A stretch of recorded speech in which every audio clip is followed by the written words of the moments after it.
Wednesday seminar. I'm Taylor Fravel, known, I think, to everyone in this room as the director of the program. It's my real honor and pleasure today to introduce Audrey Cronin, who comes to us from the School of International Service, where she's taught since 2016 and has been honored as a distinguished professor there in 2021. She's the founding director of the Center for Security, Innovation, and New Technology at American University. And she's had a sort of a wonderful career that's combined both academic positions as well as work in government. She previously taught at the National War College, where she was a sort of the director of the core course on War and Statecraft. Before that, she was the academic director of studies over in Oxford at the Changing Character of War program that's associated with Nuffield College and is well known to many of us here. Prior to that, she was a specialist in terrorism at the Congressional Research Service, responsible for advising members of Congress in the aftermath of 9/11. She's also served in the executive branch, including in the Office of the Secretary of Defense for Policy. But beyond all of that, she's also an author of many books. Her best-known book is How Terrorism Ends, Understanding the Decline and Demise of Terrorist Campaigns, which was published by Princeton University Press in 2017. The New Yorker called it a landmark study. And her most recent book, Power to the People, How Open Technological Innovation is Arming Tomorrow's Terrorists, was published by Oxford University Press last year, and it won the Arie Neve International Prize for the most significant, original, relevant, and practically valuable contribution to understanding of terrorism. And so really delighted to welcome you, Audrey, and she's going to speak to us today on U.S. military innovation in the digital age. Welcome.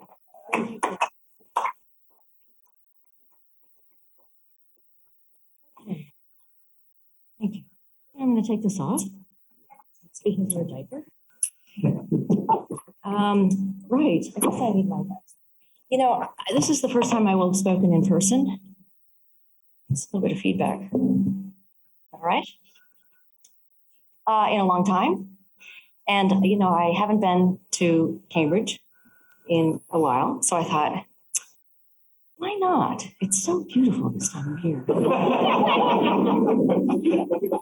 So here I am in the middle of a gale and happy to be here. So I am going to be talking to you about innovation, but also about some of the themes from my last book. So those of you who have read the book will recognize, is there something that I need to do differently? Because it's definitely doing some feedback. Okay. Maybe it's just me making it crazy. Is that better for you? Same.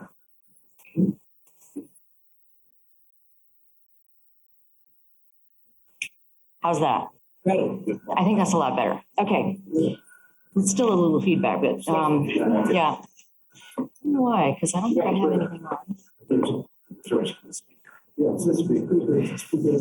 Well, I'll let you worry about it, but I'm sorry. So anyway, I was going to say, this is going to draw on some of the themes from my book, but it'll be less focused on terrorism than it is on the innovation part. So if you've read the book, it has basically, as I was saying to Taylor, 3 different parts. And the first part is more theoretical. It's about innovation. The second part is case studies. I'll skip over those very quickly. And then that's where all the data is. So, you know, if you're a data geek and you want to hear about that, we can talk about it in the Q&A. And then the third part is about conflict today and how it's changing and what our innovations, both popular and also military innovations, have to say about that and why it's changing in the ways that I think I'll describe to you. So that's my plan. It's nice to be here, and let's charge ahead. So up on this screen is a picture of the aftermath of the bombing of the J.P. Morgan Bank at the corner of Wall Street and Broad Street in New York City in September of 1920, so a little over 100 years ago. The explosion killed at least 40 people. They're still not entirely sure how many, and seriously injured more than 200. So on your next visit to New York, if you look carefully, you can still see the pockmarks in the building that was right next door to this event. So how could that have happened? Well, it was caused by a dynamite bomb that was hidden in a horse-drawn cart under a pile of cast iron window sash weights that acted basically like shrapnel or bullets even. And it was one of many attacks that occurred between 1867 and 1934 on every continent except Antarctica. And Alfred Nobel's invention of dynamite, he invented it in 1866, but then he patented it in 1867. Anyway, the invention of dynamite sparked it all. So what does any of this have to do with military innovation? I'm going to try to convince you that it has a lot to do with it. So here's the tiresome title slide from my book. But I'm going to be talking about the digital revolution, the changes that are occurring as a result of our revolution going on around us, everything from our jobs to our appliances, to our logistical supply chains, how we interact, how we learn, how we engage in politics, and especially how we fight with each other is changing. This is not news to this audience. And that change and disruption is accelerating as a result of the pandemic, and it's making us even more dependent on digital technology than ever. So today I'm going to focus on this question. How and why is military innovation different today than it was in the 20th century? And also, what new theoretical frameworks should we employ? Theoretical and analytical frameworks should we be employing to study it? Well, to answer those questions, in the next 30 minutes or so, I'll cover three big subject areas. The first is the nature of innovation in our current era. The history of how technology diffuses in different social and political contexts is the second big topic. You'll see in my talk that I, when I was 5 years old, was a student of Michael Howard. So there's a lot of emphasis upon the political context, social context, the kind of broad setting within which violence occurs. That's part of my DNA as a scholar. That's the second big area. And then the third is how technology is already changing all forms of violence. My book is mainly about terrorism, but it has implications for a lot of other types of violence and especially state violence. So let's talk about the nature of innovation today. We'll begin with the contrast between open and closed technological revolutions. Where is the thing?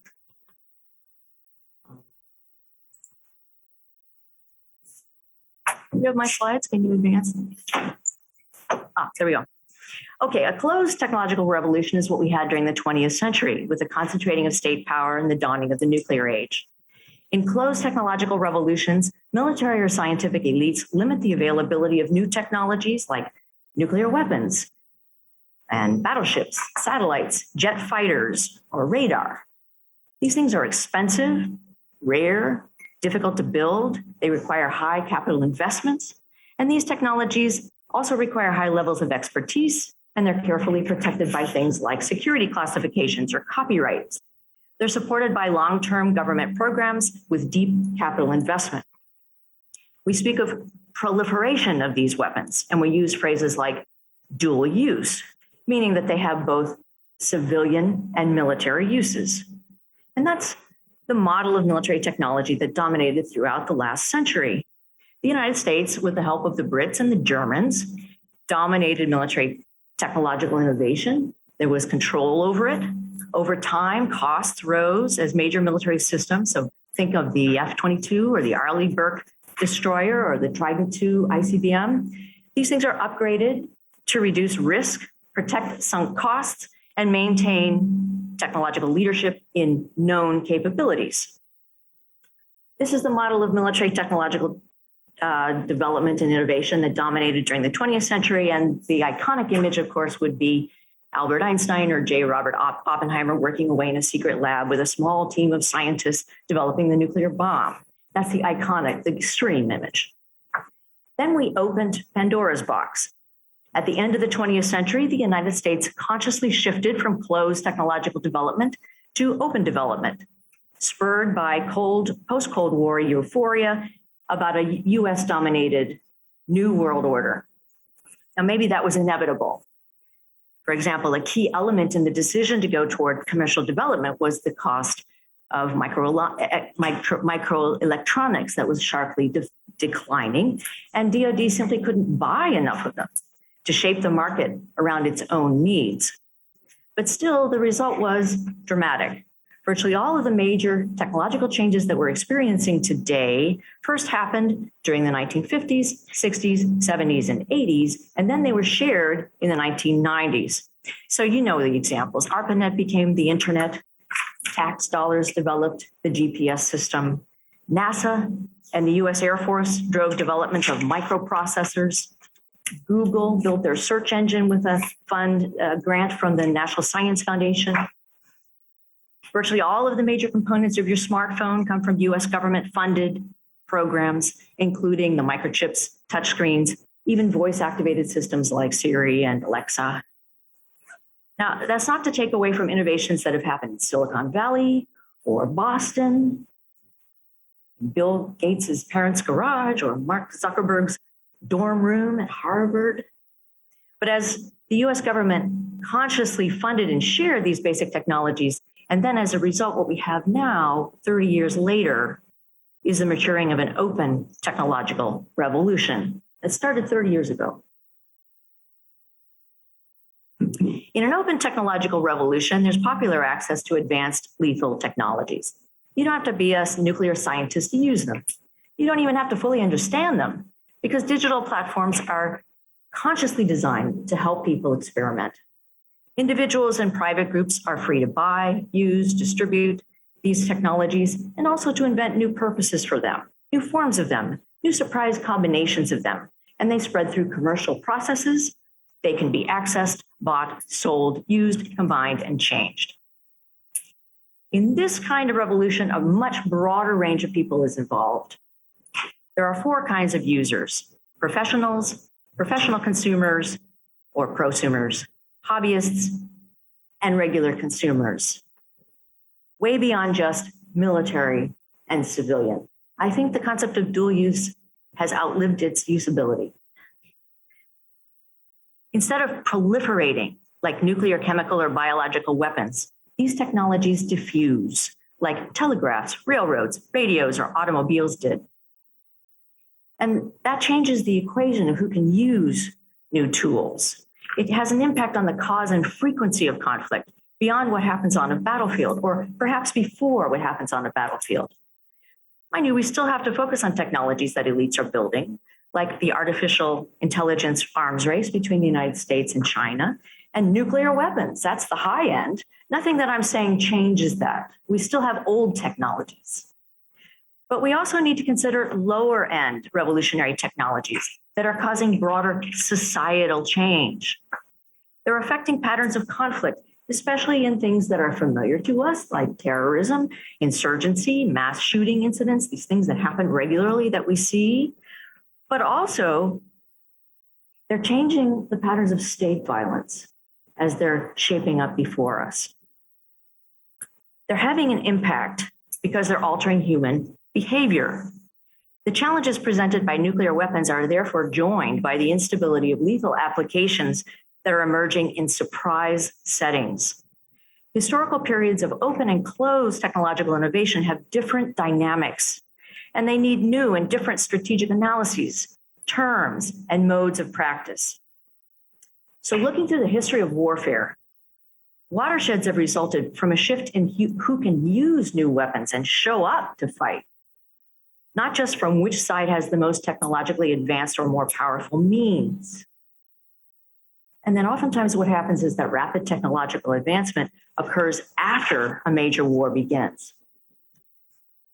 Fortunately, we can learn a lot from earlier periods of open technological innovation. The last time we had this kind of open technological context was at the end of the 19th century, when the second industrial revolution matured. Like today, there were changes in global patterns of technological innovation, trade, communications. The changes in the 19th century were much more sweeping than they are now. Human habitation patterns changed, energy consumption, sanitation, medicine, mass production. These were enormous changes to society. Like today, there was giddy techno-optimism at the end of the 19th century, and no clear dividing line between amateur and professional scientific communities. Today, members of the public are free to purchase drones, build robots, or buy primitive gene splicing kits and learn how to use them on the internet. And during the late 19th century, they could likewise buy cheap wiring kits, chemicals, high explosives, along with instructions that were publicized by brand new journals such as Scientific American and Popular Science, which were founded and dedicated to the needs of the amateur inventor. A remarkable range of innovations came out of this period from the work of tinkerers and hobbyists, and many of them affected what happened in the First and the Second World War. For example, Italian electrician Guglielmo Marconi invented the radio in the late 1890s using homemade equipment in the attic of his home. Orville and Wilbur Wright, you know that story. Alfred Nobel first tinkered with explosives in a shed in the backyard of the family home. And ultimately, he came up with two things. And actually, dynamite was the less important of the two. The most important was the blasting cap, which was a method of detonation that's used in everything from rapid fire artillery to atomic bombs. And then again, dynamite as well, which built the Panama Canal, but also launched the first global wave of modern terrorism. Anyway, what I'm arguing is that today's potentially lethal technologies are emerging in an open technological revolution. And many have more in common with accessible lethal open technologies like dynamite or IEDs than they do with 20th century military technologies like nuclear weapons, aircraft carriers, jet fighters, and tanks. That's not to say that these individual tinkerers now are having that kind of influence. What I'm arguing is that the foundation that they're laying is going to be a key element in the next major war. And it could also be a catalyst, which others have written about. Okay, so here's dynamite. All right, so I'm going to just go briefly through these two case studies. The first one is dynamite, and the second one is the AK-47. There's a lot of data in the book. Not going to spend a lot of time on this. But anyway, dynamite set off the first wave of modern terrorism, known as the anarchist wave. It killed or injured thousands of civilians, and it contributed to a surge of assassinations, including the Russian Tsar in 1881, French president, Spanish prime minister, Italian king, US President McKinley in 1901. And these killings that were with both guns and dynamite, they were used together, old and new technology, culminated with the killing of Archduke Franz Ferdinand and the outbreak of the First World War. Newly laid underwater telegraph cables spread news of what were called dynamitings throughout the world. Stories with graphic details of dynamite bloodshed lured readers and then sold newspapers, and there was a great dynamic, especially in the United States. It was an era of what was even then referred to as fake news. But they also inspired similar violence elsewhere because of the symbolism of this kind of violence. They were crucial in the development of mass market newspapers at the end of the 19th century. Their sensationalized headlines sold lots of newspapers. Coverage of those dynamite attacks attracted readers. In the United States, for example, between 1883 and 1895, the circulation of Pulitzer's New York World grew from 15,000 to 600,000, even though the paper only cost a nickel. It was the most profitable newspaper ever published. So there were three key factors: an accessible lethal technology, in this case dynamite, whose sales were driven by commercial forces, first. Second is a new communications vector, in this case the telegraph and the mass market newspaper. And then finally, global diffusion of individual and small group political violence that played a role in the development of the First and the Second World War. So the global spread of terrorism was remarkable. I can show you, and we can talk about the data where we traced those terrorist attacks between 1867 and 1934 and found a causal element between dynamite and the beginning of terrorism that actually follows on from the book. That's another article. How did it all end? The British and the Europeans tamped down the killings through a combination of regulations and international police cooperation. Bombings peaked in the 1880s and then dropped between 1897 and 1905. Now, here are the newspaper headlines. Just a few. We'll go on. And they relied very heavily on legislation in Europe. You can see the pattern of what's happening now in what they did during the late 19th century.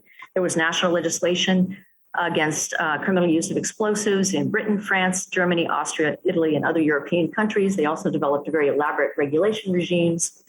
The pattern in the United States was different. Beginning in 1907, the preponderance of dynamitings shifted to the Americas, and the federal government passed a series of laws against immigration of anarchists, even though most of the dynamitings that happened in the United States were actually carried out by people who lived here already. Any regulation of explosives at all fell under state or local law, and it was usually not enforced. In 1907, the American Railway Association established a Bureau of Explosives. So you had commercial actors coming in to regulate what was happening on their platforms. And that was key to controlling the movement of dynamite between states. And the Federal Detective Service that was established in 1908 ultimately became the FBI in 1935. So that's specifically that technology. But in a broader sense, how it ended was the First World War, which took Nobel's blasting cap and high explosives, things like ballistite and gun cotton, and created killing fields. And likewise, also the Second World War, which perfected airplanes, radios, radar, cryptography, and the atom bomb. Those innovations would not have occurred without craft tinkerers during the open innovation era of the late 19th century. Okay, so this one I'm not going to spend much time on at all. Basically, the second historical case is the AK-47. It's an exception for the 20th century. It's an open technological platform that was extraordinarily accessible, spread through commercial processes. We can talk about Mikhail Kalashnikov later. It's really an interesting story, but no time for it now. Basically, if you look at how Kalashnikov spread throughout the world, you can see Ijevsk, which is up there in Russia, that red dot all by itself, and then the spread to Eastern Europe and moving on, I hope. So little red dots appear everywhere. This is the result of a database and also relying upon the Small War Survey. Whoops. So the AK-47 changed the equation. It became the most widely dispersed firearm in history, outstripping the next family of rifles, the American M16, by 5 or 10 times. Of course, pressures for decolonization were longstanding, but after 1945, political independence movements surged, and they were fueled, at least in part, by the AK-47. It was an open technological platform. Like dynamite, the rifle developed a symbolic resonance that helped it spread. This is the first public picture of someone using an AK-47. It was a guy in the 1956 Hungarian Revolution, and he actually took that off of a Soviet soldier. This was the first time that the Soviet Union had their gun shown in a public setting. It was very humiliating because all of the Soviet soldiers had been carrying their AK-47s in bags so as not to let the technology be known by the West. And here this guy, his name is Joseph Tibor Fayez, had picked it up from a dead Soviet soldier, and he later paid with his life for that photograph. Because, of course, when the revolution was crushed, he was on the wrong side of things. And there is another example of the symbolic resonance of the AK-47. It's not by accident. That's the AKS-74U, or the Krinkov. And bin Laden had it in every picture. So the rate of successive insurgencies increased in the aftermath of the Second World War. There are lots of different you can use many different percentages, many different studies. Let's say that they went from less than 25% between 1775 to 1945, one study shows, to more than 40% between 1945 and the present. And that's a conservative estimate. Some articles place the number of insurgencies that have been successful to higher than 40%. And today there are 70 to 100 million Kalashnikovs worldwide. They never die. So anyway, the point is that open lethal technologies have patterns of diffusion that we can trace. We can understand and anticipate both which technologies spread and also which ones don't spread.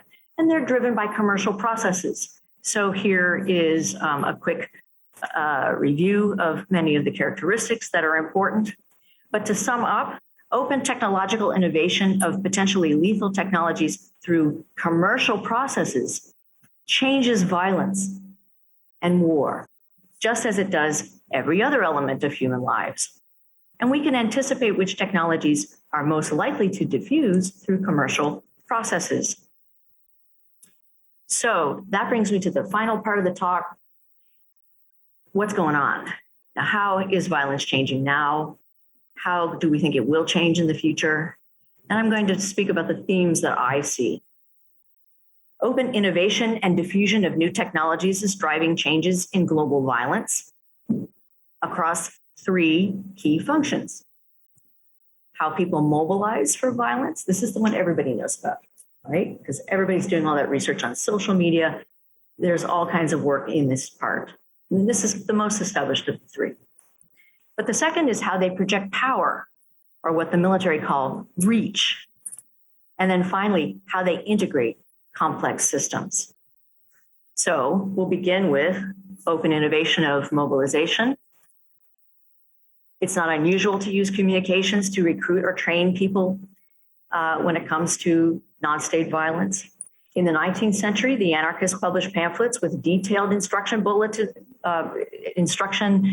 brochures and booklets on how to build dynamite from scratch and also how to get it, how to steal it. But what's different today is the scale and the scope.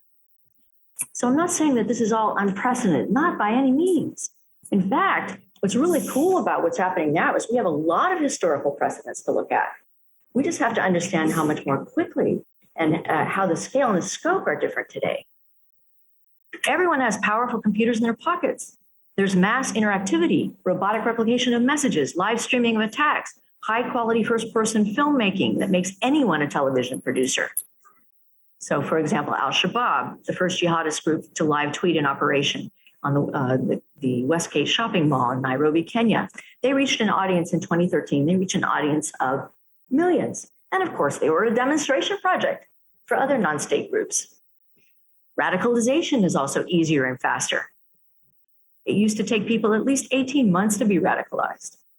Now it's a matter of weeks, particularly if you look at the studies on QAnon. It can be a matter of a couple of weeks. There's greater potential to be individually recruited and groomed. Algorithms, this is all in the Facebook news, you've seen all of this. People are channeled toward groups with which they might have affinity. Online sites like 4chan, 8kun, Telegram, Reddit, Discord, and so forth. They've boosted long-standing militia movements in places like Georgia, Michigan, Pennsylvania, Wisconsin, and Oregon. Islamic State, its use of strategic communications was another demonstration project. It's probably their most important asset. They used it to recruit and attract resources. You know, what's really concerning to me is that right-wing groups and particularly individuals who are inspired by right-wing concepts, anti-government or racist or range of other things, are now beginning to talk about how much they admire the jihadists. So I think ideology is much less important than it used to be. You have people who are killing each other simply because they want to take agency, because they're quote unquote inspired by what they see on the internet and also through their smartphones, and they want to take action. So extremist groups, QAnon, Oath Keepers, Boogaloo Boys, and so forth, all of these things are evolving in a way that is extremely heavily affected by the scale and scope of our current technology, which is not new technology. Plus, terrorist groups and proxy armies also have the means to carry out attacks at greater distances now, and so do private armies, so do non-state armies or proxy armies that are supported, like the Houthis in Yemen. So that leads to the second big trend. Oops, let's see, that's the Christchurch attack. This is of course, you'll recognize these pictures. They're not unrelated, sadly. Okay, reach. You know, this is like tinkering. This, if you had seen a picture of Marconi working in his attic, it probably would have looked like that when he was developing the radio. This is not important to us. However, people are combining clusters of technologies to create something new. Small UAVs or drones, robots, 3D printing, nascent autonomy, all of these are easily combined by a broad range of actors. The Islamic State used fixed-wing small drones and quadcopters for propaganda, reconnaissance, attack management. delivering small payloads. They weren't killing a lot of people, but they had an enormous political effect. Remember, it isn't just a matter of bodies. It's the political impact you have on an audience. And that audience is also taking note of what you're doing in terms of carrying out the use of force. In 2017, Ukrainian separatists used small drones to drop thermite grenades on ammunition depots. Larger drones have been used to drop heavier munitions, as happened in Syria. We're seeing simple armed drones used by the Taliban in Afghanistan. Simple systems have a huge impact on partners. Counter drone technology is very expensive. Most systems are $100,000 or more. Countering drones in large areas costs multiple millions. Partners can't afford that. And they're hard to shoot down. They're difficult to spot. It's not that an advanced army or military forces like those of the United States can't manage these relatively minor threats. What's important is that they have a political impact on other people, and then the United States often has to respond or mitigate them. Another aspect of reach is facial recognition technology, which is becoming widely accessible. It is already widely accessible to individuals to identify targets for killing. There's additive manufacturing or 3D printing, which is actually a very old technology, but it now can be combined with the sharing of online digital CAD files much more easily, for example, via Keybase or other encrypted platforms. And there's a serious problem of ghost guns, for example, some of which have parts that are 3D printed. And we're also much more vulnerable targets. Well, they're the ghost guns, right? This is a kind of a voodoo slide, but anyhow, we're vulnerable targets. How do you show that in a slide? Where's the cyber physical systems that are using sensors that are saturating our world? Appliances, devices with hackable sensors. They're receiving and transmitting data without any human involvement. So the cyber hack of Oldsmar, Florida water system. These are old. This is old software that is combining with new software, and you're not necessarily updating it. So it's just enormously greater attack surface. We don't hear about most of the attacks. Of course, ransomware is another aspect of this. The Colonial Pipeline ransomware attack, and SolarWinds, of course, is a state actor. But the attack surface is much greater than it used to be. So there's a kind of a dynamic of scale and scope that's beginning to gain. I think it's beginning to accelerate. So how do we integrate all that data and technology? And that brings me to the third big trend, which is systems integration and autonomy. The systems are becoming so complex, collecting so much data, and so advanced that human intelligence can't integrate and manage them. And the answer is to build in degrees of autonomy, meaning that a machine is able to sense the environment, process what's happening, and act without human involvement. That's what I mean when I say autonomy. So simple forms of autonomy, machine learning, artificial intelligence are becoming cheap, accessible, much more potentially lethal. Data is a source of power for machine learning. That's all very familiar to you, but these things are integrating together. My point is to see the connections across our society rather than look independently at each of these technological stovepipes. So to sum up, in the 20th century, it required a national army to do all three of these things: mobilization, reach, and systems integration. This is a shadow of what's coming. Now, small groups, private armies, proxy armies, they can do them all. Proxy armies don't have to be able to go toe-to-toe with an advanced military force like that of the United States in order to have a huge political impact and to change the outcome of a conflict. You guys still study closets? Remember the role of politics? Okay. Well, so what, right? What are the practical implications? Well, artificial intelligence, swarms. Let's keep going. So what? This is for my audiences that are most interested in the non-state actors.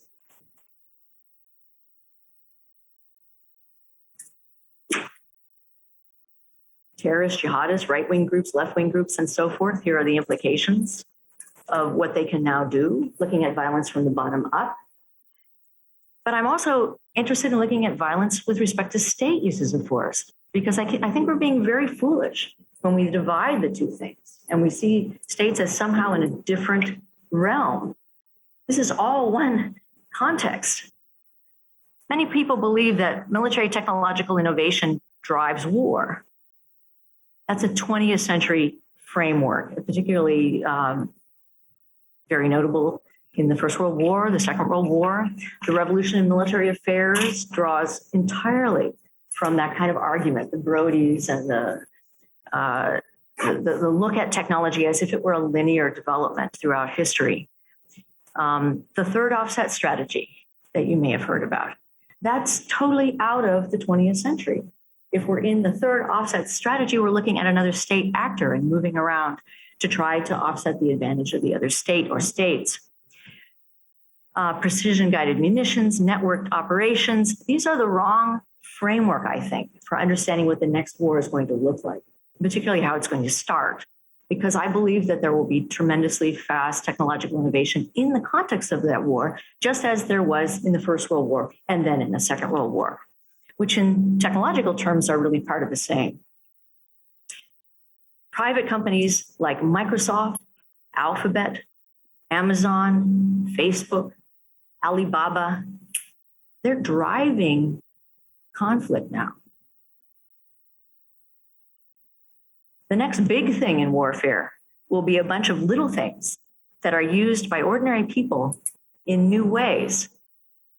And then the innovation that matters may happen again after the war breaks out. So what do we do about it? Particularly if you're talking about a military organization. The first is to more openly talk about and discuss and think about the connections that happen in a commercial open context. We're not in the centralization of military force dynamic that was happening during the 20th century. Second, use new strategic concepts. I've talked about a few. I don't really think dual use is a useful concept anymore.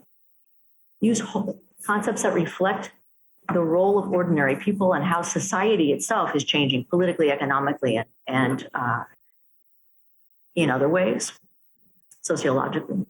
But third, in much more practical terms, with respect to the United States military, we have a huge personnel problem and a huge bureaucracy problem.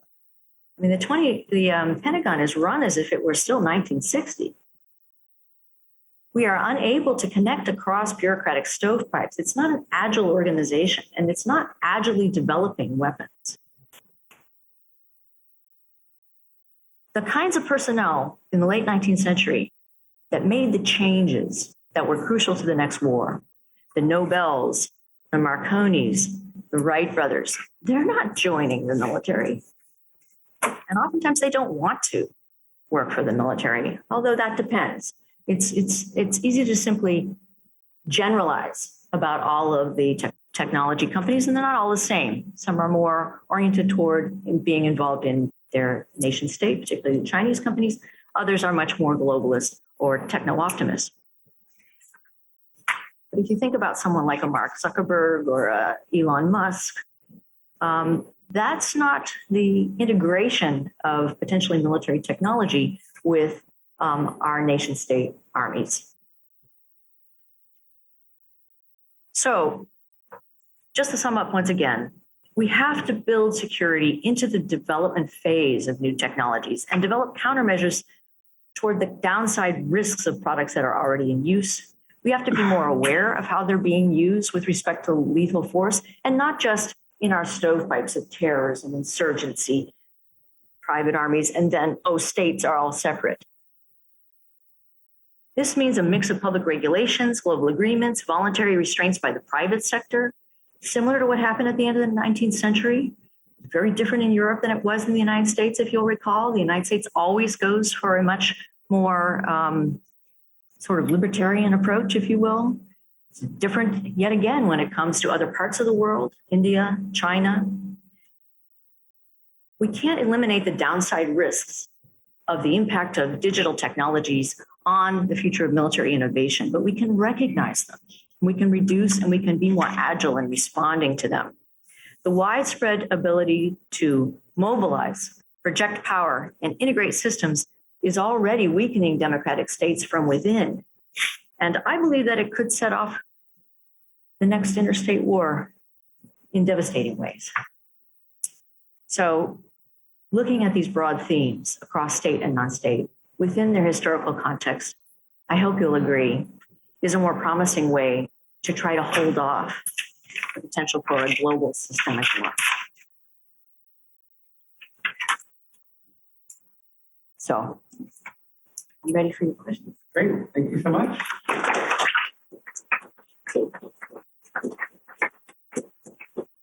The floor is open. Al, keep a list, please. Raise your hand high so that I can see it. Ken, Oy, I'm going to start with you, but everyone else keep your hands up. Great, Thank you. I wanted to ask the question on what seems to be an assumption in your final remarks. The assumption is really on our ability to forecast or anticipate what the consequences of technology will be. It could be environmental, it could be societal, it could be military. But in looking to emerging technologies of the past, in their three phases as they were being developed, when we started out with a systematic examination of the forecasts that were being made at the time. Yeah. And put it delicately, okay, it wasn't just bad, it was awful. In fact, it was so bad that we gave up on forecasting, started moving toward adaptation. Sensing patterns, if you will, instead of forecasting, not ignoring it completely, okay, but we had to do it. We can go through the cases, not necessarily now, but it's your sense of our capacity for anticipation. And if we can anticipate, how would you actually propose acting on your recommendations? Yeah.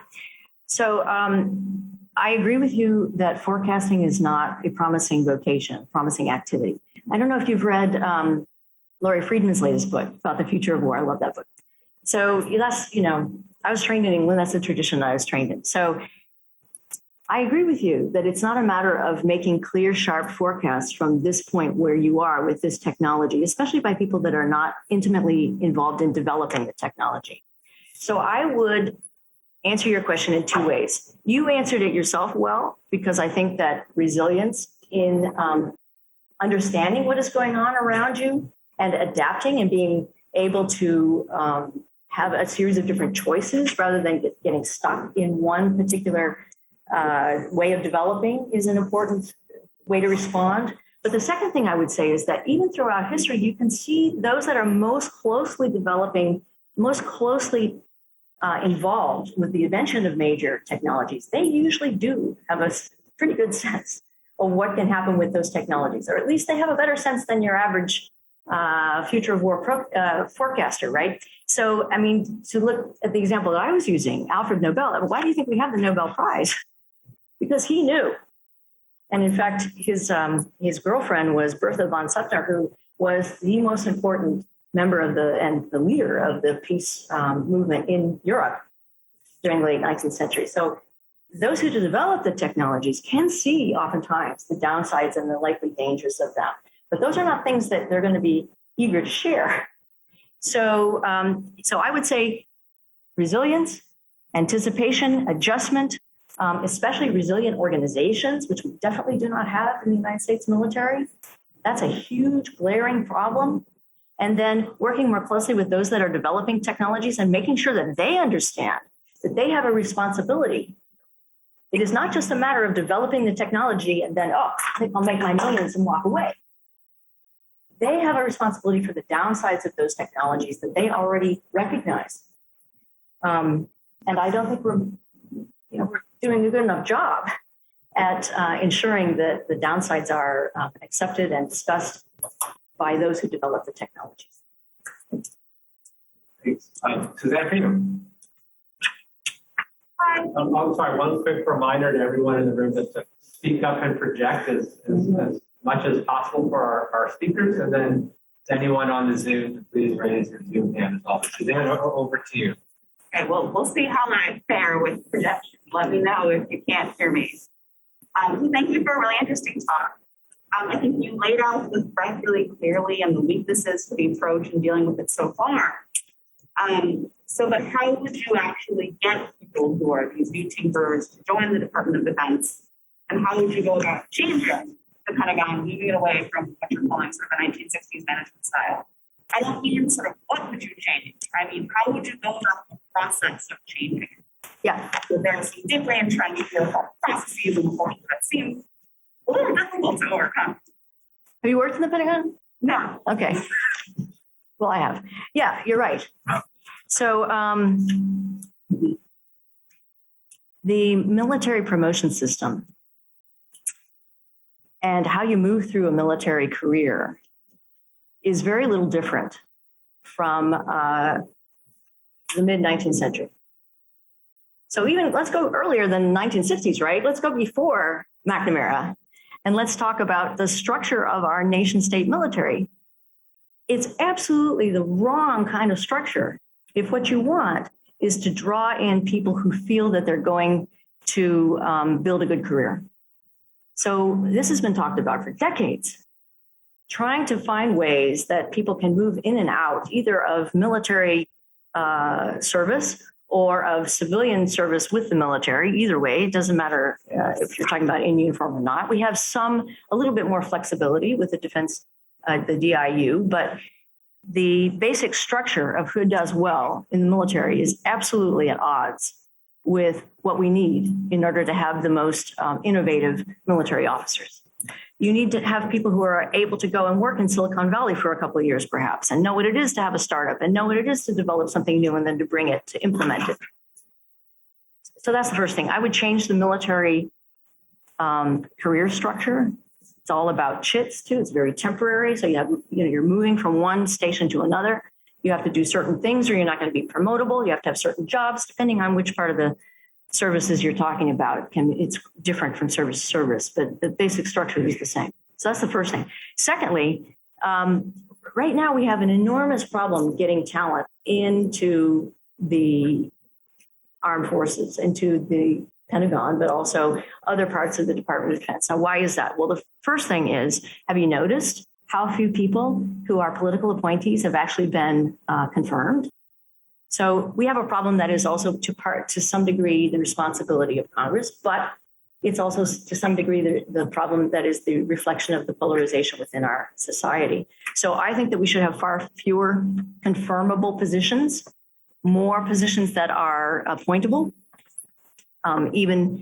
and to give them the kind of political power that they need. Because if you're confirmed, you have much more power and much more status when you're working with the military and much more ability to do things than if you're just, not a confirmed appointee. So reducing the overall number of appointees who are confirmed by the Senate would help us be much more flexible in the personnel system in the Department of Defense. Those are two very practical things that I would do. There are other things, related to how the Pentagon is organized, and Ash Carter did a lot when he was there.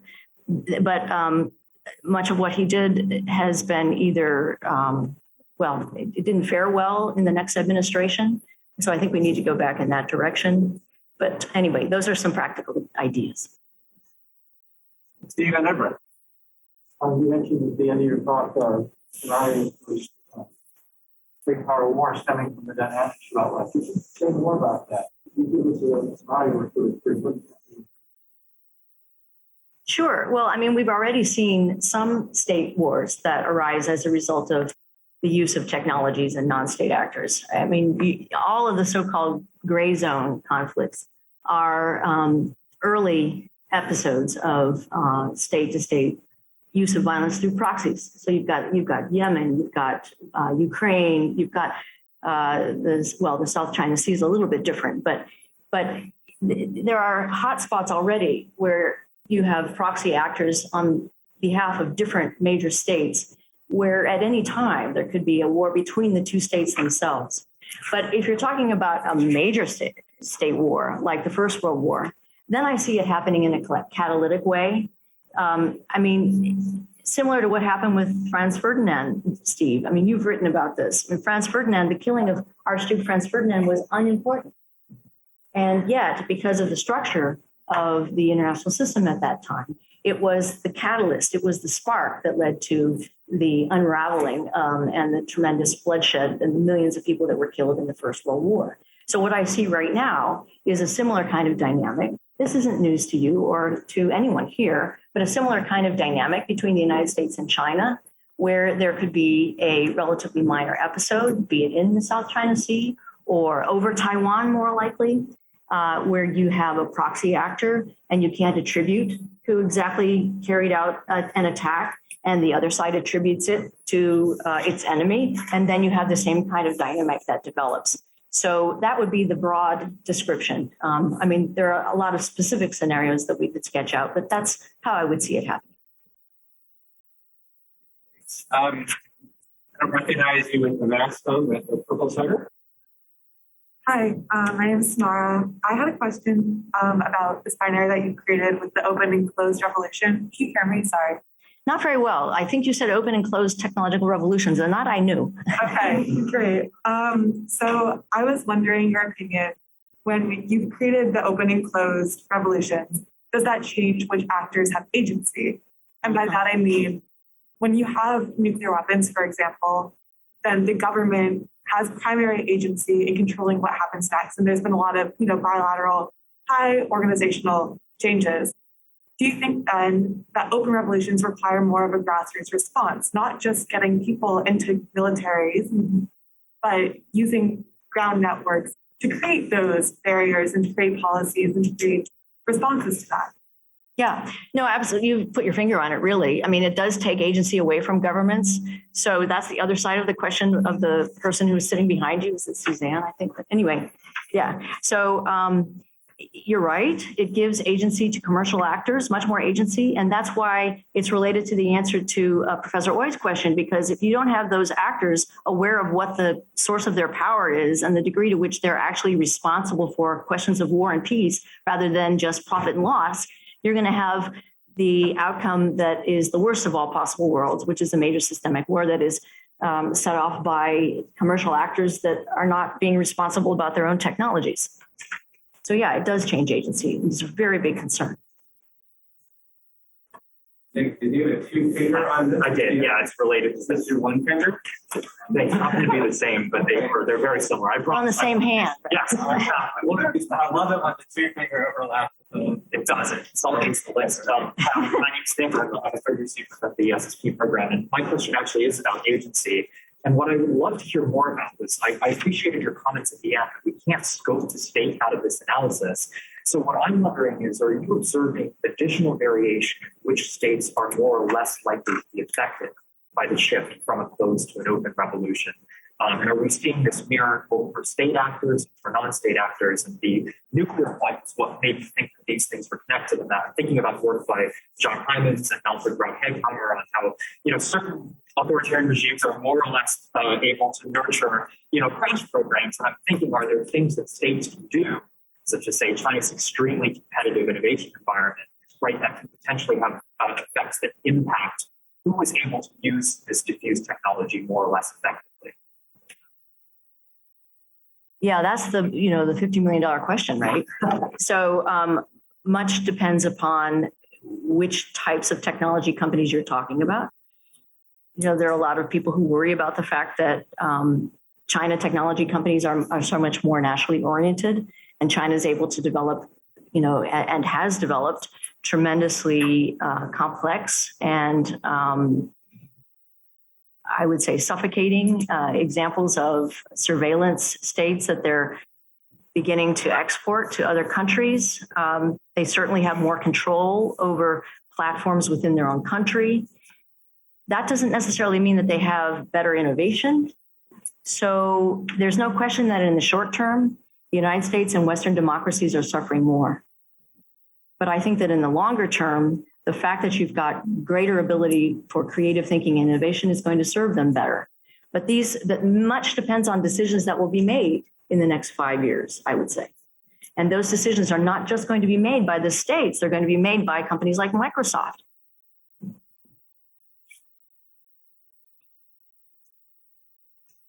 Thanks. Let's see next. Mary Cozy. Well, it's good to see you. Thanks for coming up. So I may be repeating the different way questions have already been asked, and maybe it's too much to ask of you. I particularly enjoyed your mobilization of the invention of high explosives and dynamite. And in that period, you see that not only that technology, but many other related technologies are employed in wars that could have and maybe should have served as demonstrations for large militaries. The implications of those technologies as used in those wars actually, in my judgment, were quite clear. And I believe that they were even quite clear to the professional militaries who observed them. They just didn't like the answer. So they adopted the bits they liked, ignored the bits that they didn't like, did not think conceptually about the implications of what would happen if these things were fit together. And then if I took my basket of tricks against a peer competitor's basket of tricks, what would the interaction of the system look like? They had an image of what they wanted to look like, which was victory, sweeping early victory. And what they ran into was something very different. And then at that moment, the scales did not fall from their eyes. In fact, it took them months and years to understand the interaction effects of the technologies they incrementally employed and were, as you say, speeding up the application of in the war. And then I would say through real social attrition was the way that the fronts in the end broke up, right? People just ran out of stuff.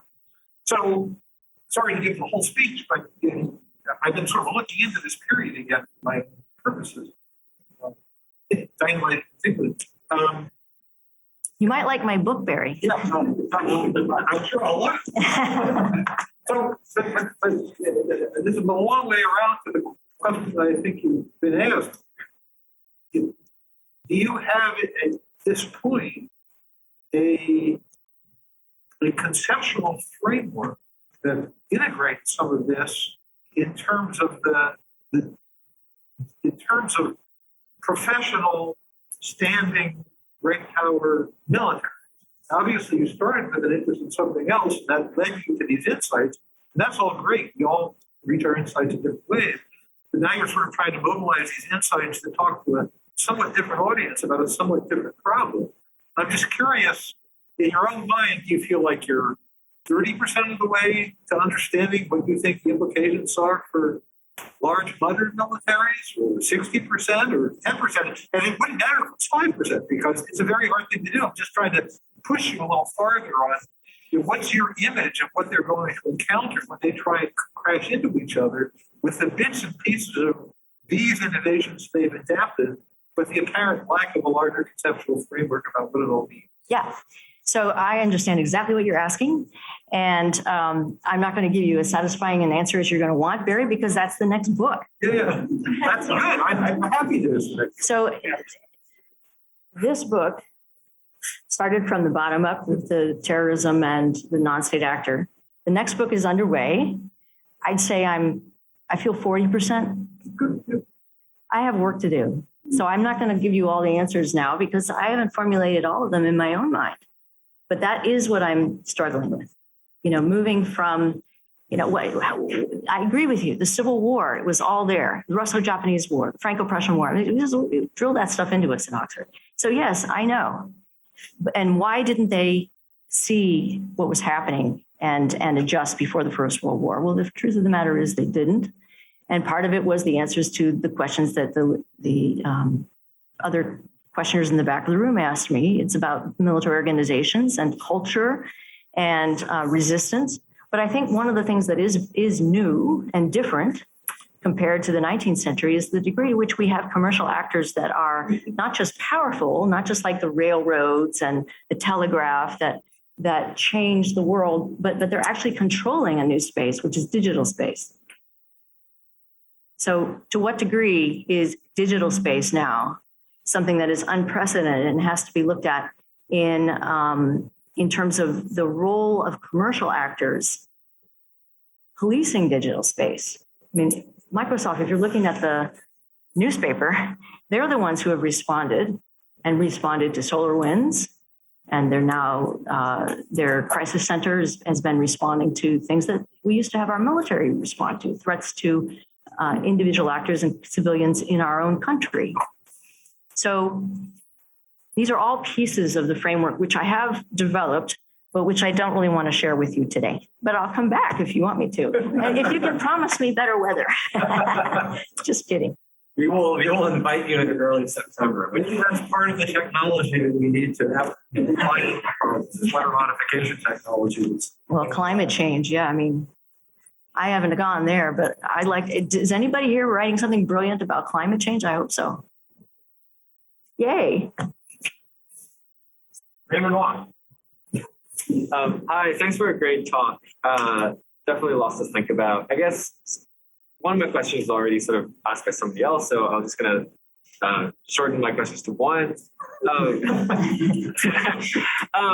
Basically, you have this dichotomy of open versus closed technological innovation. And It's not sharp, okay? Right. So before you go there, yes, I know, okay? I understand complexity of history and all that. my question is what do you think is driving, when, when innovation is open and when innovation is closed? Is this sort of specific features of the technology in question? Like you sort of mentioned, upfront capital investment being very high when it's closed. Or is it sort of certain features of the societies that are doing the innovation, right? Is it, you talked about tinkerers in the 18th century, right? In my mind, not to be a sort of resident Marxist here, but, in my mind, tinkerers are only, the tinkerer class is only made possible with the rise of the leisure class, right? Which happened in the 19th century, right? So is it sort of features of society that are driving it, or is it sort of features of technology or interaction of both? Well, I have to disagree with you and your Marxist view, if that's what that was, about tinkerers only being able to arise from the leisure class. That was true of the Wright brothers, perhaps. Definitely not true of Alfred Nobel. The reason why he developed dynamite was that his family was going bankrupt. His father died destitute. They were brilliant. All of his family were brilliant. His brother died when he had an accident, developing in early experiments on dynamite. This was a desperate family situation. He was a deeply damaged, suffered a lot kind of guy. He was not the leisure class.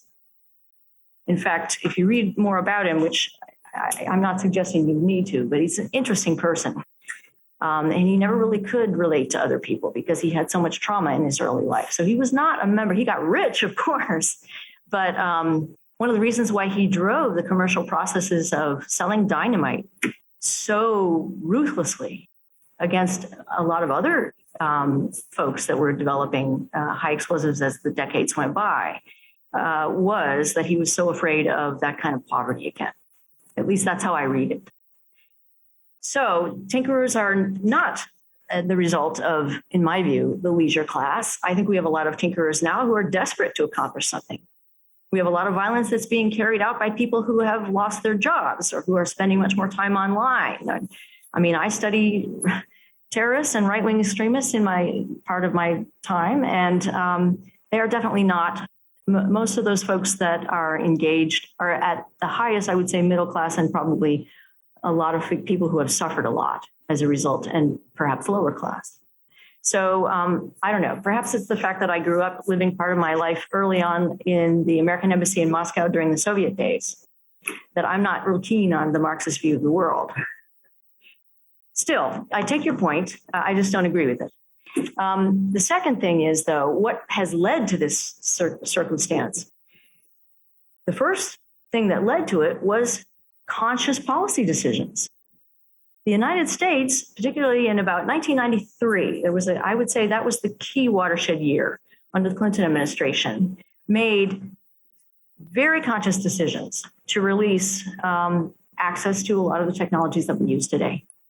So voice activation system, GPS, you had access to the internet. This all began to happen in the early 1990s. This could have happened in the 80s had those decisions been made, or I don't know, maybe the 70s, although you needed some maturity. So conscious US policy decisions. I would say. This was part of the techno-utopia of the 1990s, where we were going to all sing Kumbaya and work together with digital technologies. So that is a big part of the answer. But after that, then you have the role of commercial organizations, and you have you and me. I mean, you must have a smartphone in your backpack right there. I do in my briefcase. So we're all part of technological innovation by being willing to pay for these things. You know, one of the things that is underrated is the power of consumers. And most of them are completely ignorant of what happens to their data, of who's collecting it and why. They're a little bit more savvy and worried about this in Europe. We are way behind in the United States, and most of the rest of the world is as well. That we're way behind, and I only fear that we're going to have a major cataclysm that affects all of the major powers before people become wise to that. So that's just one dimension, but commercial actors, individual consumers who drive profitability, decisions that are made by commercial actors. You know, Facebook is very different from an organization like Google or Microsoft. They're making different decisions about what our world will look like, and that's going to affect us. Eric Greenberg. Thanks so much for the talk. So my question kind of lies somewhere between Raymond and Barry, so feel free to say it's an expert question. But it's about the state developers of this technology, right? There seems to be a set of trade-offs between open innovation and closed innovation. If you have closed innovation, you can keep it to yourself. Perhaps it is more effective. You can keep it a secret. Open innovation, perhaps cheaper, easier. So what are the reasons why states would choose to adopt open innovations? Is it because it's cheaper, or are they just trying to respond to potential adversaries? And I think maybe something that would be really interesting to look at in the next book is how the ratio of open and closed innovations has changed over time. That states are acquiring, military bodies, what percentages? Yeah, that would be interesting. I don't think states control open innovation. So I wasn't saying that. Okay. So why would the United States, for instance, acquire these open technologies and employ them in a military sense versus, Why would they acquire these open technologies and employ them in the military sense? Because they have no choice, because their opponents are going to do the same, because the same technologies are available to everyone. And so therefore you have to be able to respond at all different levels of use of force. I wouldn't call it escalation, but certainly levels of sophistication. And the United States has to protect itself at other levels as well. So I think it's a dynamic that drives itself, and states respond to it. But what I'm trying to argue here, which I think you already know, Eric, is that the United States is not actually driving the dynamic; it's reacting, and that's inevitable because of decisions that we made 30 years ago. And there's no choice. So what is open and what is closed? It would be interesting. You'd have to do a really broad analysis of all innovations, which would be a huge, ambitious project. But right now, I think, by far the vast majority are open. Catherine Durrett. Hi, thank you so much for your talk. I really enjoyed it. I kind of have two related questions, mostly relating to the types of technologies that would be possibly used. So I was wondering if there was a fundamental difference between, I guess for lack of better terms, hardware versus software technology. Yeah. So like encrypted messaging applications versus say, extra large drones. Is there a difference in how those would play out for both in terms of, reach, mobilization, power projection, and what non-state versus state actors have? And then more on that last point, is there not a significant difference between what states actually have versus non-state? So I'm, again, using the drone example. There are the civilian drones that can do some of the basic things and they can carry basic armaments. But then there are the extra large versions like the unmanned underwater vehicle, the Orca. And so I don't foresee that maybe proliferating as much. And so is that difference in capability important enough to warrant a different category? Just those are some of my questions. Well, I think the distinction between hardware and software is an important one, and it's good for you to point to it. I actually think software is much more important, and unfortunately, more of the emphasis in the sort of most nation-state technologies, military technologies, the emphasis is upon hardware. So I think that's a big concern. When you look at the study of terrorism, to get back into my my other hat, those people who study terrorism almost always focus upon the software, if you will, the software of human beings and ideologies and ideas and what drives violence. Software meaning brainware, really, in that case, and almost nothing on the hardware. So most terrorism experts don't know much at all about any kind of technology. So it's one of the reasons why we have these stovepipes between those who do non-state actor studies of technology and those who do state actor studies of technology. You've got the non-state actor experts who only look at software, and the state experts who pretty much only look at hardware. And in the middle are commercial companies that are responsible for much of that software and who control much of what is happening in software development. And they're not in either category. So I think we need new categories, frankly, in order to be able to answer your question well. It is software, it is hardware. Drones, I mean, Eric, I should defer to you here, but I feel a great deal of discomfort with the concept of drones and how it has evolved, because drones can be everything from quadcopters that are used, by ISIS to Global Hawk to extraordinarily highly developed systems that are essentially aircraft, not that different from a jet fighter. And to talk about all of them in one breath is to have exactly the problem kind of accelerated or amplified is the word, amplified, that I'm talking about. We need to have better terms for the hardware and software of that whole range of different types of quote unquote drones. And the same is true of underwater systems and ground systems. Not everything that I say applies equally to every type of system, particularly when it comes to military hardware. Software, much more so. Rich Nielsen. Hey, Rich Nielsen, associate professor here in the department, longtime reader, big fan. So I'm trying to think about the cluster of questions that happened just a minute ago, because my question is related. How would you say, if there are technological developments that get picked up and cause conflict from this open revolution, how does that wave end?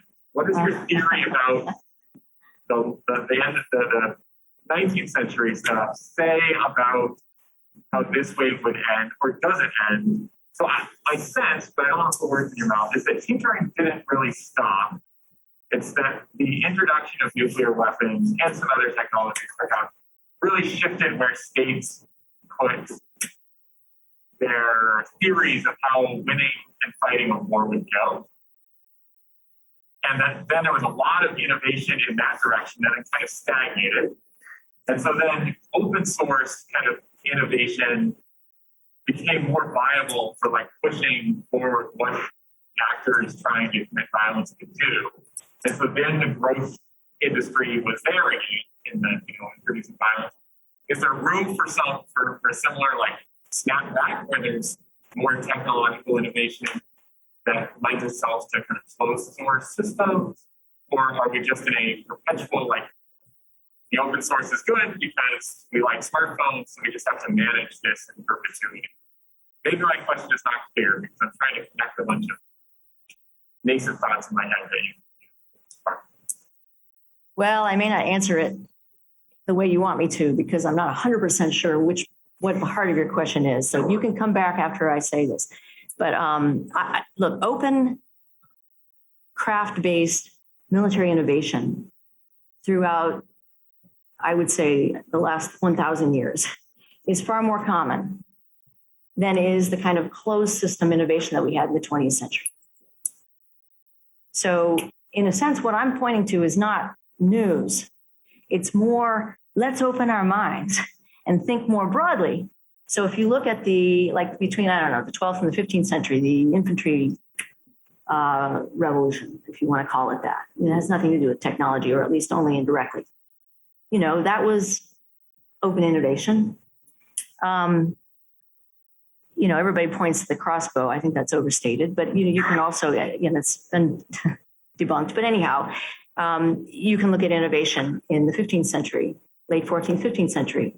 definitely open innovation.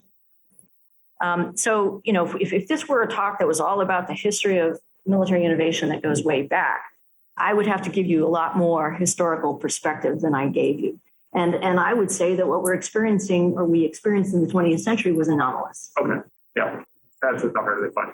Yeah. So how does it end? I mean, I love questions like that because, of course, that's because of my other work. So I don't know. I did answer it partly in the talk, you may recall, because I talked about how the wave of dynamitings ended, which was basically there was a lot of regulation in Europe. It was really interesting what the Brits did, actually. The Brits took former explosives experts. This was before the First World War, from about 1890. And they were all military. And they set up a very elaborate system of approving, having to get permission of you know, basically having regulation of the movement of dynamite within Britain. And if you were going to move dynamite on a rail car or any other way, you had to get your permission from your inspector, your explosives inspector. And he was a highly advanced former military person, and they were tied in with academia. So you had the very best chemists at places like Cambridge and LSE and Oxford and et cetera, within Britain. And when there were problems, you had your military working with your civilian academics in order to try to protect against additional major disasters, which had been happening in Britain pretty terribly, because they were moving dynamite on rickety carts, and it would blow up and kill whole villages, like in Wales, which happened at one point. But anyhow, I'm digressing a little. But so what happened in Europe was very different from what happened in the United States. And remember, I talked about how, you know, the commercial sector self-regulated itself in the United States. And then eventually you had the development of the FBI and ultimately the Bureau of Firearms, Tobacco, Firearms, and whatever the name is. But anyhow, thank you. Alcohol, tobacco, firearms. Yes. 3 things that should not go together. Yes. Thank you. Of course they do. So we Americans tend to, you know, to use that kind of self-regulation approach. And I think the same kind of argument is going on right now with respect to I mean, if you're watching what's happening in Congress and Francis Haugen and Facebook and all of that in the United States, this argument about what should regulations look like. I'm a little bit worried about whether Congress is going to be able, I mean, the major tech companies have become such behemoths that to the degree to which we have nation state power over them, particularly at a time when we've already got institutional disillusion that's happening as a result of the dynamics I was talking about and others too. I don't know if we can put that genie back in the bottle, but we certainly need to try. And perhaps more of it, especially in the United States, will be oriented towards self-regulation, but only after something disastrous happens, because that seems to be what has to happen with many commercial actors. But I hope not. I'm an optimist, otherwise why would I study this? Julian Rookie. Thank you. This is related to that question. So this is getting into sort of the relation between what you're talking about and the onset of major war, which is again close to what Stephen's talking about. Yeah. Because I get very depressed when I listen to this talk and thinking about that. Because no, we're trying to come up with the solutions. Yes, but you have a solution, which is that, you know, there's better law enforcement. There's integration of academia, the military, right, to track these dangerous technologies. And, you know, that helps maybe things inside Britain, but it doesn't stop the catalytic event that starts World War I. The regulations are already in place when that happens. Yep. So I guess it's kind of like, and you know, not to get, I'm really getting on everyone's questions today, and not to get too like vulgar Marxist, but at that time, right, that would be a pretty integrated group of people, right, drawing from similar social backgrounds at Oxford, the high levels of the British military, things like that. And you say yourself that in this new realm of technology, there are sort of 4 kinds of users. There's states, whatever, who I would imagine all have sort of different interests in what the technology can do and what they want to do with it. So to me, it seems like, one, the problem of regulation has gotten much harder because you now have more stakeholders using the technology in different ways. And then 2, even within your argument, it seems as though regulation is not sufficient to stop these technologies from being catalysts of major power pools. So this is maybe too in the weeds, but if you're thinking about, policy prescription, like what's a way in the current environment that we could take a concrete step to avoiding catalytic incidents using these new technologies? Yeah, well, we haven't talked at all about the international level and initiatives that are happening with respect to autonomy, artificial intelligence, privacy. So there were initiatives at the end of the 19th century too, but they were pretty embryonic and they didn't have the example. I mean, they had the Concert of Europe and so forth, but that was very elitist. So I think actually our current situation where we have more involvement by more different, you call them stakeholders, or I just think, populations even, is actually in our favor because there's a better understanding of how these technologies affect individuals now because individuals are using them every day and they're also getting their identities hacked and they're suffering power outages and the good side of the fact that we have this enormously vulnerable attack surface is that we also have a lot of people who feel vulnerable and who are vulnerable and who suffer the results in the short term. So, I have to believe,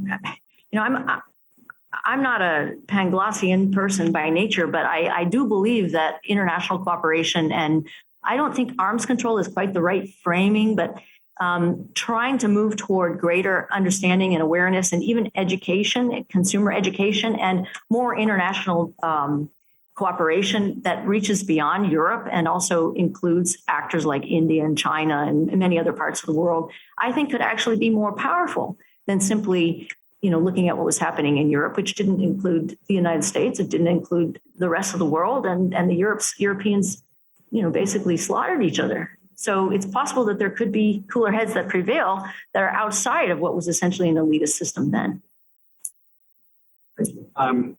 Now we have two fingers that have come up and one person on the queue. Okay, Maria, we'll save Maria for lunch. Let me just group these two. First, Nasli, and then Wright, and then I'll come back to you to respond to both of them. Okay. Thank you very much for a very challenging talk. Greatly appreciated. My two fingers are about your last comment. And I just wanted, it's not a question, it's a reinforcement and asking if you can tell us any more about the various movements, private as well as public, that seek to develop some kind of collaboration or accords on the future of AI. We know the Europeans, the NIST is trying to develop its own framework, not on collaboration, but what do we do next? Are there any of those that you've come across, do you consider to be potentially effective in putting pieces together, or are we going to have you go through multiple efforts with multiple groups as various stakeholders consolidate? In other words, can you see the light at the end of whatever tunnel we have? I see those movements as embryonic, promising, not fully engaging the major tech companies to the degree that they need to. That's the big absence. Not every tech company. Microsoft is actually very well engaged. There's you don't want to, I should not generalize about all of them because they don't all behave in the same way. But to the degree that we have involvement of the commercial actors who have the power, especially in AI, so you want Alphabet, Microsoft, to the degree that we increase their involvement, I think those are going to be more promising. But right now it is extremely embryonic. I'm not going to disagree with you at all. And can I ask you a question? What are you working on with respect to climate change? I'm trying to see at the present time, what lessons do we know about what works, what doesn't work, what holds time back, etc. To accelerate, but more important, to anticipate on the other domain, which is the digital, the IT, whatever it is domain, the cross-issue area impacts, I guess. It's challenging. So that sounds fantastic. I can't wait to read did you have a book coming out or something? Working papers on that. Okay. Well, I would like to watch for those. And I will watch for your book. Okay. The other book and this one coming up. Oh, all right. Good. Thank you. Okay, so our last question, Wright, over to you, short and sweet, please. Thank you so much. I did want to follow up on Julian's question. I was just wondering if you could clarify what exactly is the relationship between the technological change and the structural level variables? Yeah. Since it sounds like World War I fundamentally is a structural answer that maybe has a technological component that helps incite it. Is there an interrelationship between the two, or are they kind of separate phenomena that might intersect? Yeah, well, absolutely. Yeah. So complicated question, similar to Barry's question in the sense that it touches on the next phase of my research. Yes, the two interact, the structural and the technological, absolutely. And no, we're not taking sufficient account of the structural elements of our current situation. And we're leaving out a lot of the actors that I was talking about a few minutes ago. We're leaving them out, and they're not state or non-state. So I think political scientists, including myself, political scientists, historians, others who study this, are way behind. And I don't know, I'm sure, look, I heard once that if you're the smartest person in the room, you're in the wrong room. And I can just tell you that I'm in the right room. So I'm counting on you. And I'll do my best too. And I hope that we can interact with our research and with our work as we go forward, because there's a lot to do. Wonderful. On that note, please join me in thanking Audrey.